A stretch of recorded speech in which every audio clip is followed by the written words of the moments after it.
Semoga teman-teman semua dapat menyimak video kami ini dari awal sampai akhir. Mari mulai videonya.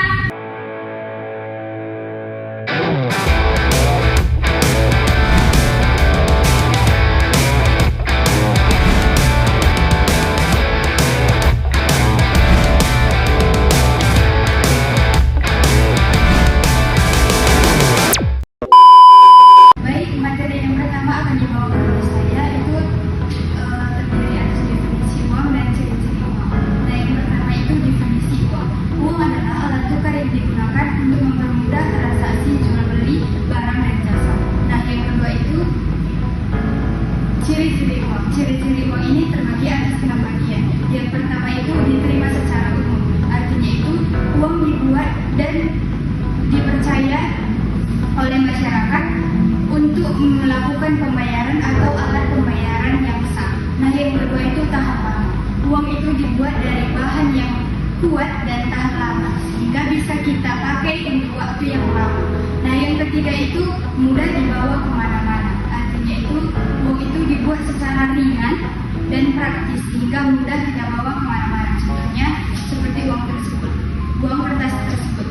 Gampang kita bawa atau kita kantongkan di mana saja, ataupun memiliki face yang kecil. Nah, yang keempat itu mudah dibagi. Artinya itu uang dibuat dengan bentuk pecahan seperti 1.000, 2.000, 5.000, 10.000 dan lain sebagainya. Nah, yang kelima itu stabil nilainya.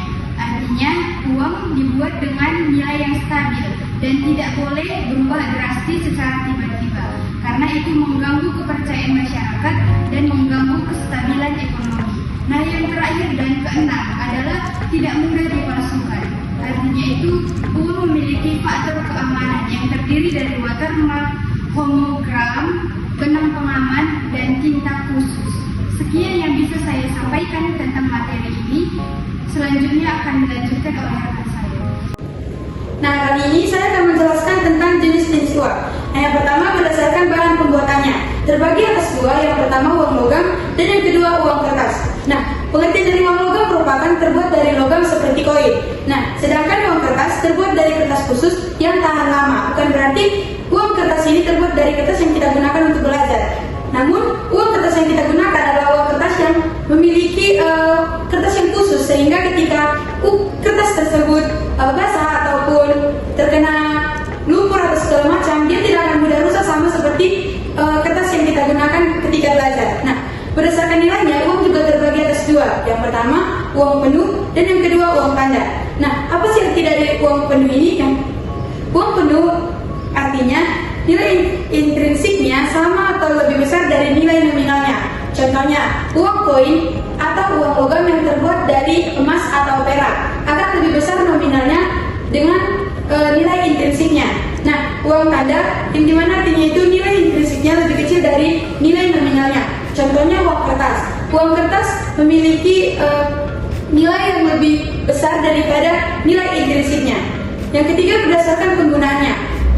Terbagi atas dua, yang pertama uang kartal dan uang giral. Nah, uang kartal ini merupakan uang yang dikeluarkan oleh bank sentral yang digunakan masyarakat secara langsung. Contohnya seperti kita ingin membeli sesuatu barang, kita akan langsung memberikan uang secara tunai. Nah, uang giral adalah uang dalam bentuk simpanan di bank yang bisa digunakan dengan cek, kartu debit ataupun transfer. Contohnya di mall atau swalayan, mungkin kita sudah menggunakan yang namanya uang giral. Contohnya itu mungkin Dana ataupun Brimo. Nah, jadi uang giral ini tidak bisa kita lakukan secara cash. Demikian penjelasan saya. Selanjutnya akan dijelaskan oleh rekan saya. Selanjutnya kita akan memasuki manfaat dari uang. Manfaat yang pertama itu sebagai alat tukar. Uang itu bukan mainan, melainkan alat tukar untuk kita bisa memenuhi kebutuhan hidup kita sehari-hari. Misalnya kita ingin membeli roti, permen, minuman, ataupun yang lain-lainnya, kita bisa menukarkan uang yang kita punya kepada si penjual agar kita bisa mendapatkan apapun yang akan kita beli. Manfaat yang kedua itu sebagai satuan hitung. Uang berfungsi untuk kita bisa mengetahui berapa harga barang yang ingin kita beli. Misalnya kita ingin membeli satu buku dengan harga 5.000 dan satu pulpen dengan harga 8.000. Nah, kita bisa memberikan uang kita sejumlah 8.000 untuk ditukarkan kepada si penjual agar kita bisa mendapatkan satu buku dan kata tukan tersebut. Manfaat yang ketiga yaitu sebagai alat menabung atau investasi. Ketika kita ingin membeli suatu mainan robot dengan harga 30.000, sementara kita hanya mempunyai uang 15.000, kita bisa menabung setiap hari agar uang yang kita punya itu terpenuhi dengan harga robot 30.000 tersebut, dan kita bisa memiliki robot yang ingin kita beli tersebut. Dan manfaat yang terakhir itu sebagai alat pembayaran hutang. Nah, sebagai contohnya itu Bima dan Budi. Bima ini mempunyai utang kepada Budi, dan lambat laun Bima ini harus membayar hutang dan menggantikan uang yang telah dipinjamnya dari si Budi tersebut. Sekian penjelasan dari manfaat uang, selanjutnya akan dijelaskan oleh rekan saya. Baik, selanjutnya penggunaan uang yang bijak dan tidak bijak. Yang pertama itu penggunaan yang bijak. Kenapa kita mempelajari uang yang bijak itu? Karena di sini kita diarahkan untuk menggunakan uang sesuai dengan kebutuhan dan perencanaan kita. Contohnya itu seperti menabung, membuat anggaran, dan berinvestasi. Yang kedua itu penggunaan uang yang tidak bijak. Maksud dari penggunaan yang tidak bijak itu membuang uang tanpa perencanaan. Contoh dari uang yang tidak bijak itu seperti kita ketahui, orang yang sering mengambil-ambilkan uang, membeli hal yang tidak penting, dan lebih tepat itu seperti boros. Sekian. Nah, kali ini saya akan membahas kelebihan dan kekurangan uang. Nah, kelebihannya yaitu yang pertama, mempermudah transaksi ekonomi. Ketika penjual dan pembeli bertemu, akan lebih mudah bertransaksi dengan uang. Nah, yang kedua itu menghemat waktu dan tenaga. Selain kita bisa menghemat waktu dan tenaga dengan kita menggunakan uang tersebut, kita membeli kebutuhan kita. Contohnya, ketika kita ingin memiliki kursi, kalau kita membuat sendiri itu akan lebih susah dan juga menguras tenaga kita. Nah, uang ini bisa kita gunakan untuk membeli kursi tersebut. Yang ketiga, mempermudah perhitungan dan pencatatan. Ketika kita mengeluarkan uang untuk membeli barang ataupun membeli sesuatu, kita akan lebih mudah mencatatnya dalam pembukuan. Nah, yang keempat yaitu mudah dibawa dan disimpan. Contohnya, ketika kita mempunyai uang ini, ketika kita ingin pergi kemana-mana, kita bisa dengan mudah menyimpan uang tersebut di kantong celana ataupun di kantong baju kita. Selanjutnya itu kekurangan. Yang pertama, rentan terhadap inflasi. Artinya mengalami penurunan nilai.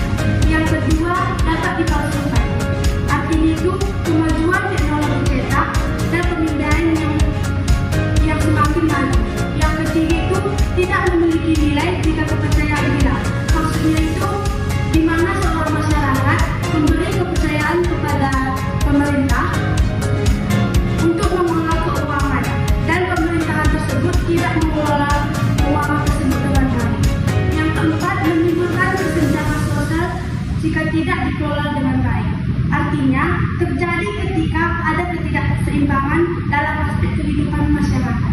Sekian dari saya. Baik, kesimpulan yang dapat kami simpulkan dari materi kami yaitu uang adalah alat penting dalam kehidupan ekonomi modern. Fungsinya sebagai alat tukar dan penyimpanan nilai yang menjadikan sangat vital dengan kegiatan sehari-hari. Meski memiliki banyak kelebihan, uang juga memiliki beberapa kelemahan. Oleh karena itu, penting memahami dan menggunakan uang dengan bijak agar memberikan manfaat maksimal bagi individu dan masyarakat. Sekian pemaparan materi kami tentang uang. Kami kelompok 4 mengucapkan terima kasih. Bye-bye.